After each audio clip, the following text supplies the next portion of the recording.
자, 우리 44절, 45절을 함께 읽어봅시다. 시작. 예수를 파는 자가 이미 그들과 군호를 짜 이르되 내가 입 맞추는 자가 그이니 그를 잡아 단단히 끌어가라 하였는지라. 이에 와서 곧 예수께 나와 라삐어 하고 입을 맞추니 예수를 파는 자가 바로 가룟 유다입니다. 여기 두 구절을 읽었습니다마는 44절에 입 맞춘다는 단어가 나오죠. 또 45절에도 또 한 번 입 맞춘다는 단어가 나옵니다. 그런데 이 두 번째 45절에 나오는 입 맞춘다는 단어는 앞에 나오는 동사하고 다릅니다. 입 맞추는 행위를 아주 강조하기 위해서 강조형 동사가 쓰이고 있습니다. 그러니까 무리들과 예수님을 잡기 전에 이제 입 맞추는 것으로 군호를 짰다, 신호를 짰다는 거 아니겠어요? 그때 이제 입 맞췄다는 단어가 한번 쓰였지만은 그 다음에 이제 실제로 예수님께 다가와서는 라삐어 하고서는 무리들이 예수님인 줄 확실히 알아볼 수 있도록 오버 액션을 하면서 격렬하게 입을 맞춘 거, 그때 쓰여진 동사라고 할 수가 있습니다. 이 동사가 쓰인 경우는 복음서에 또 한 번 나오는데요, 바로 그 아버지가 돌아온 탕자를 맞이할 때 인사를 하는 모습에서 등장합니다. 누가복음 15장 20절에 아직도 거리가 먼데 아버지가 측은히 여겨 달려가 목을 안고 입을 맞추니 그리했어요. 아버지가 돌아온 탕자에게 했던 입맞춤, 그냥 건성건성한 것이 아니라 아버지의 뜨거운 사랑과 애정을 담은 진정한 입맞춤이었던 것입니다. 그런데 이런 위대한 입맞춤을 가룟 유다가 예수님을 향해서 하고 있는 것입니다. 이 얼마나 가증스럽고 위선적인 입맞춤일까요? 그걸 뻔히 아는데 예수님에게 입을 맞추는 가룟 유다를 보면서 예수님은 또 얼마나 마음이 힘드셨을까요? 영어권에서는 유다의 키스라고 하는 관용구가 있는데요, 주다스 키스라고 해서 부정적인 의미, 다시 말해 배신 행위를 나타낼 때 쓰는 의미로 사용이 됩니다. 가룟 유다는 어느새 위기 앞에서 신앙이 변질되어 참된 제자의 길에서 이탈하고 만 것입니다. 위기 가운데서 그의 정체가 드러난 것입니다. 그가 알고 보니 제자가 아니라 배신자였던 것입니다.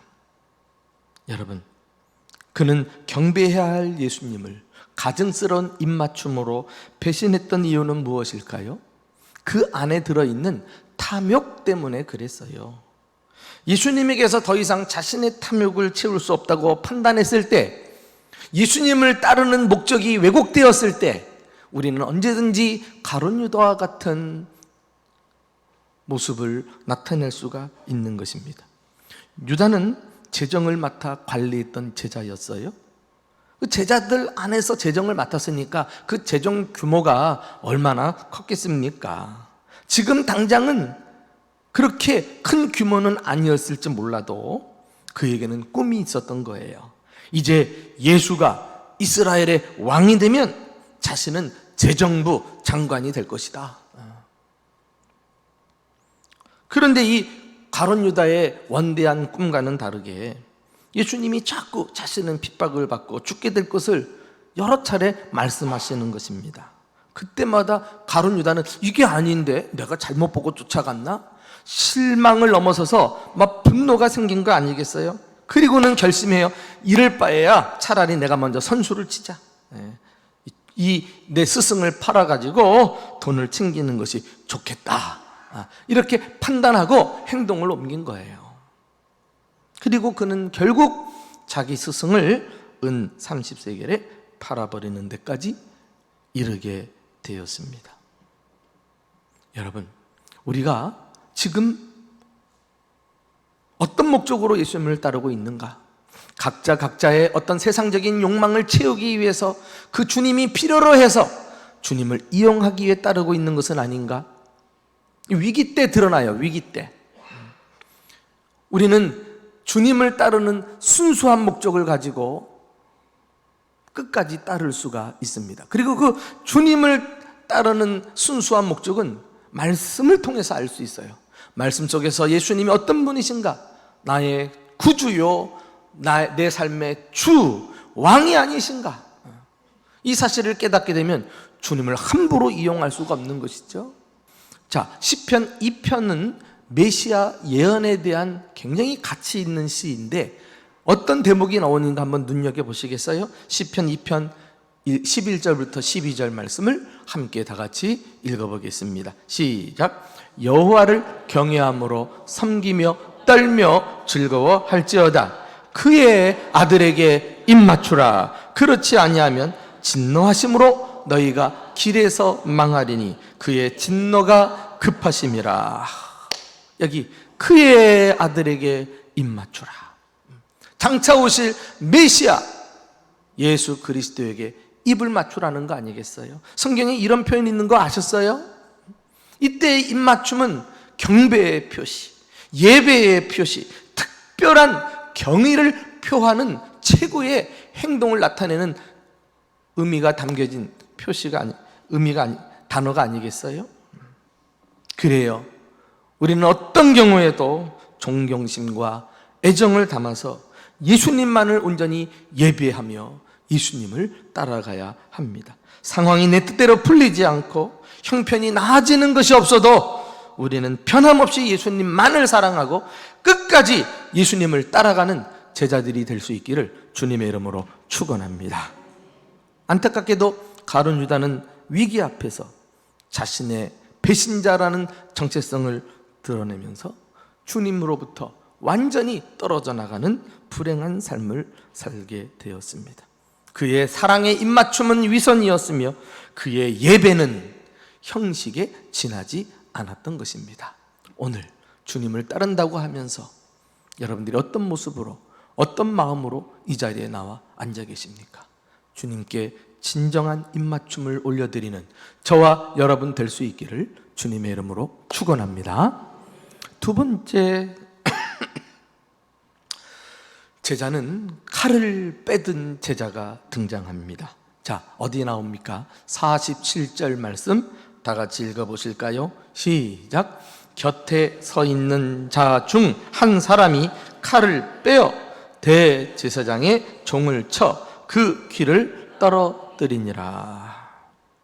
요한복음 18장의 10절에 가서 보시면 누가 누구의 귀를 베었는지 그 이름까지도 정확하게 기록이 되어 있습니다. 베드로가 예수님을 잡으러 온 체포조 가운데 대제사장의 종이었던 말고의 귀를 베었던 것입니다. 또 누가복음 22장 51절에는 귀를 벤 직후의 상황을 구체적으로 기록을 해놓고 있어요. 예수께서 일러 이르시되 이것까지 참으라 하시고 그 귀를 만져 낫게 하시더라. 베드로가 휘두르던 칼의 흔적을 완전히 없는 것처럼 주님께서 깨끗하게 낫게 하셨던 것입니다. 왜요? 하나님의 나라는 칼로 세워지는 나라가 아니에요. 그 십자가의 길을 가시는 그분 앞에 칼로서 어떤 뜻을 이루려고 하는 것은 전혀 하나님의 뜻과 상관이 없는 행위인 것입니다. 그런데 이런 방법이 세상의 방법이라는 것을 아십니까? 칼은 손쉽게 문제를 해결할 수 있게 해줍니다. 칼은 얼마나 효율적인지 몰라요. 정말 살아가면서 때로는 칼과 같은 힘과 또 어떤 권력과 그리고 막강한 능력이 필요로 할 때가 있습니다. 이렇게 칼을 사용해서 문제를 빨리 해결해 버리고 싶은 충동을 우리가 얼마든지 받지 않습니까? 그러나 그런 삶은 제자의 삶이 아닌 것입니다. 예수님은 마태복음에 가서 보시면 칼을 도로 집에 꽂으라 이렇게 말씀하십니다. 칼을 사용하지 말라는 거예요. 그것은 하나님의 방법이 아니기 때문에 그렇습니다. 하나님의 뜻은 칼로 이루어지는 것이 아니에요. 십자가의 희생을 통해서 이루어지는 것입니다. 여러분, 칼이라고 하는 거 꼭 칼만 떠올릴 게 아니에요. 어떤 사람은 성질머리를 부리는 사람이 있어요. 어떤 사람은 폭력을 행하는 사람도 있어요. 가정에서, 사회에서. 예수님의 제자라고 하는데도 여전히 이 방식을 가지고 자신을 나타내는 사람들이 계십니까? 이거 빨리 해결받으셔야 돼요. 그것은 하나님의 방법이 아니기 때문에 문제를 해결하는 것이 아니라 더 없던 문제까지 복잡하게 만들어버리기 때문에 그렇습니다. 일이 더디 풀리는 것 같아도 칼을 칼집에 꽂으면 하나님이 해결해 주실 줄로 믿습니다. 이것이 믿음이에요. 내가 하려고 하지 말고 하나님께 맡기는 거예요. 베드로는 항상 그래왔듯이 그 순간 또 만용을 부리면서 마치 자신이 해결자처럼 그렇게 주님의 뜻과 상관없이 나섰다가 책망을 받지 않습니까? 마태복음 25장, 26장, 53절에는 이 마가복음에 없는 당시 예수님의 말씀을 더 추가를 해놓고 있습니다. 우리 한번 읽어보실까요? 자, 시작. 너는 내가 내 아버지께 구하여 지금 12군단 더 되는 천사를 보내시게 할 줄 없는 줄로 아느냐? 이 군단, 당시 로마 군대의 직제에 따르면은 4,000명에서 6,000명이 되는 부대의 숫자입니다. 어마어마하죠. 근데 한 군단이 아니라 12군단이나 되는 천사. 그러니까 예수님 한번 명령만 내리시면 이 체포조 같은 이런 무리들은 게임도 안 되지 않겠습니까? 그러나 예수님은 그 순간 충분히 사용할 수 있는 당신의 힘조차도 사용하지 않으셨다니까. 이렇게 십자가를 진다는 것은 내가 사용할 수 있는 힘을 포기하는 거예요. 십자가 앞에서 나를 죽이는 거예요. 그래서 더욱 고통스러운 것이 아니겠습니까? 이렇게 자신을 포기하시는 바람에 그때부터 체포되신 예수님은 사정없이 두들겨 맞으면서 가야바 그 대제사장의 집으로 아마 끌려갔을 거예요. 신문을 받으시기 위해서. 그럼에도 불구하고 이 길이 마땅히 가야 하시는 길이기에 이 고통을 피하지도 않으시고, 아니 본인 스스로 이 고통을 기꺼이 당하시면서 가고 계시지 않습니까? 이와 같이 제자의 길은 부당하게 보여도, 억울하게 보여도, 이해가 안 돼도 이것까지 참으라. 참으면서 자신의 삶을 하나님께 맡기면서 예수님을 끝까지 따라가는 것입니다. 안타깝게도 베드로는 위기 앞에서 자신의 분통을 터뜨리면서 그놈의 성질머리 말이죠. 백지 하등에 도움도 안 되는 거, 그거 무슨 유아틱하지 않습니까? 우리도 힘을 함부로 쓰지 않고 말이죠, 예수님처럼 위기 앞에서 인내하면서 십자가를 끝까지 지고 주님을 따라가는 진정한 제자들이 되시기를 주님의 이름으로 축원합니다. 한번 따라합시다. 이것까지 참으라. 참지 못하면 떠나버리는 제자가 되는 거예요. 이것까지 참아야 돼요. 이해가 안 됩니다. 어떻게 그럴 수 있습니까? 그거까지 참으셔야 돼요. 세상 만사 다 내가 이해해가지고 돌아가는 게 아닙니다. 그때 예수님을 떠올리면서 참으셔야 돼요. 주님이 해결해 주셔요.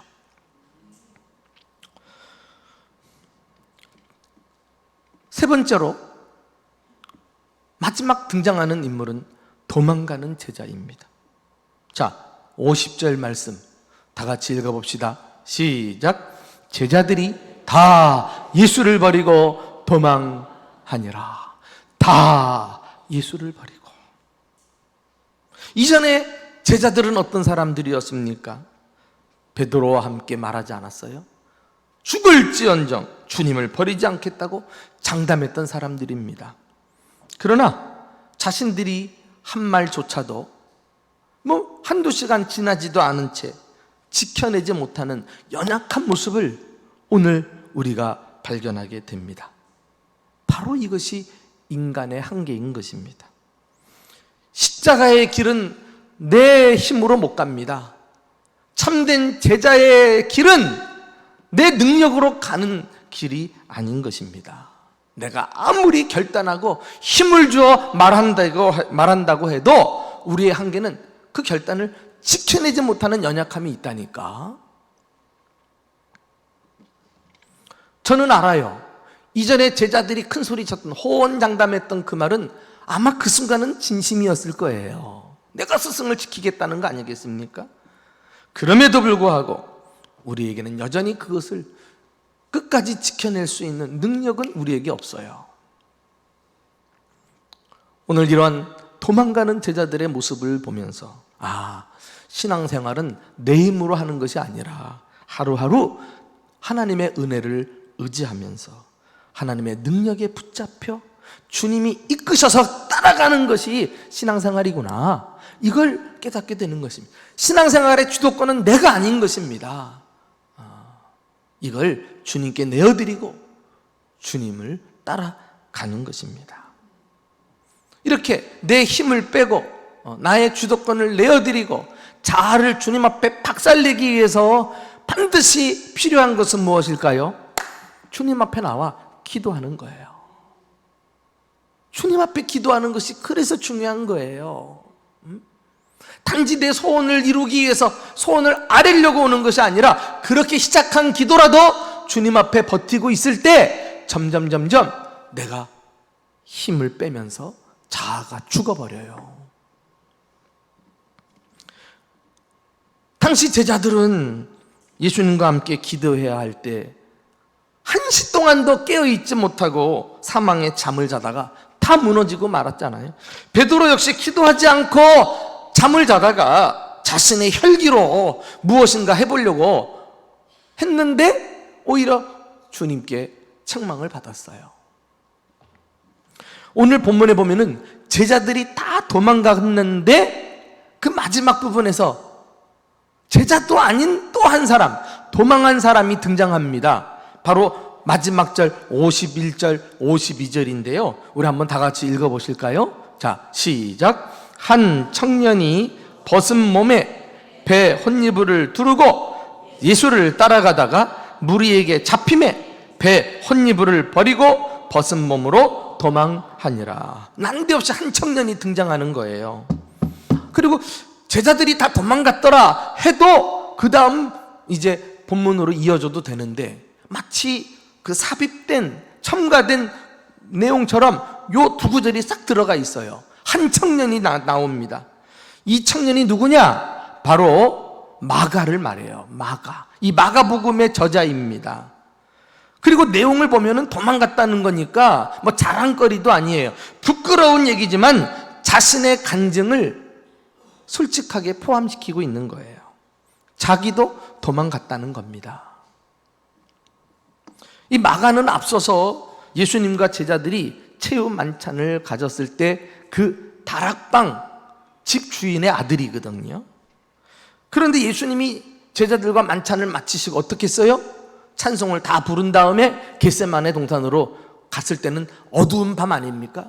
그러니까 이제 마가 가족들은 자기 집에서 이제 잠을 자고 있었던 상황입니다. 그런데 가룟 유다가 아마 짐작컨대 예수님이 여전히 이 다락방에 있는 줄 알고 이쪽으로 먼저 끌고 왔을 것이라고 짐작을 해요. 그 마가가 잠을 자다가 보니까 일단은 무리들이 와서 예수를 찾는데, 야, 이거 예수님에게 빨리 알려야 되겠다. 그 잠을 자는 그 차림 그대로 그냥 배 혼이불, 세마포, 얇은 헝겊 같은 것을 말합니다. 헛이불 같은 거 있잖아요. 그걸 그냥 뒤집어 쓰고 쏜새같이 그 겟세마네로 올라간 거예요. 올라갔다가 이제 가룟 유다가 이끌고 온 그 일행들과 딱 마주쳐가지고 붙잡혔으니 그때 그냥 날 살려라 하고 배 혼이불을 다 내팽개치고 발가벗고 도망간 거예요. 이런 상황을 우리가 충분히 짐작을 해볼 수가 있거든요. 왜 마가는 이렇게 부끄러운 일도 자신의 수치를 숨기지 않고 드러냈을까? 우리 모두는 이와 같이 예수님을 버리고 도망갈 수밖에 없는 연약한 자들에 지나지 않는다라는 사실을 일깨우기 위한 것은 아닐까요? 그런데 여기 보니까 한 청년이 마가인데 굳이 이름은 안 밝히고 그냥 익명으로 나온 것을 보면은 제가 고민을 했어요. 왜 마가는 기양 자기 얘기를 이렇게 솔직하게 하는데 이름은 밝히지 않았을까? 모든 가능성을 열어놓고 있는 것은 아닐까? 한 청년이라고 하는 이 말 앞에 조상용은 여러분은 다 자기 이름을 집어넣으면 나도 아차 방심하면 주님을 버리는 제자가 될 수 있겠다. 나 역시 예외일 수 없다. 내가 직분을 가졌던 신앙생활의 연조가 무엇이든 교회를 위해 어떤 업적을 남겼던 위기 때 나도 달아날 수 있다. 주님으로부터 달아나도 벌거벗고 달아나지 마시기 바랍니다. 우리는 매 순간순간 내가 했던 결심도 지키지 못하는 연약한 존재인 걸 깨닫고 기도의 자리로 나와 은혜를 구해야 돼요. 주님의 도우심을 힘입어야 돼요. 그래서 가는 게 제자의 길이지, 그렇지 않으면 다 도망간다니까.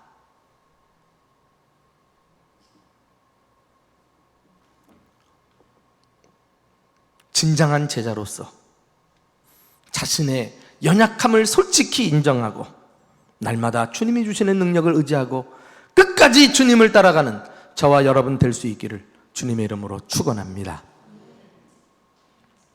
여러분, 지금 하나님께서 나를 통해서 내가 겪고 있는 이 일을 통해서 어떤 일을 이루어 가신다는 사실을 깨닫기만 하면 순종은 정말 자연스럽게 나타나게 될 것입니다. 지금 내가 하나님의 뜻을 이루기 위해서 쓰임받고 있구나. 지금 이 일은 하나님의 뜻이 이루어지고 있는 과정이구나. 그 뜻을 이루기 위해서 하나님은 나를 이 자리에 두셨구나. 모든 것을 우연하게 보지 아니하고 하나님의 뜻을 이루는 일을 위해서 그 말씀에 피답해서 주어진 현실을 바라보기 시작할 때 비로소 우리는 끝까지 제자의 길을 가게 되는 거예요. 위기를 대처할 수 있는 사람이 되는 것입니다. 내가 일어나는 모든 일들을 말씀의 렌즈로 들여다볼 수 있기를 축복합니다. 여러분, 우리가 사진을 하나 찍을 때요, 좀 답답하다, 좀 잘 무슨 장면인지 이해가 안 된다 그러면 좀 아웃 하잖아요. 그러면 넓게 모든 화면을 다 담아요. 이런 내용이었구나. 우리가 당하는 일을 토막으로 찰나로 이해하지 말고 포괄적으로 전체적으로 하나님의 그 말씀에 비답해서 여러분들이 바라볼 수 있는 이런 안목을 좀 구비하면 좋겠어요. 그저 그냥 순간순간에 타로잡혀가지고 난리법석 떨지 말고 주님의 뜻이 지금 이렇게 이루어지고 있구나. 내가 그 일에 지금 하나님 앞에서 쓰임받고 있구나.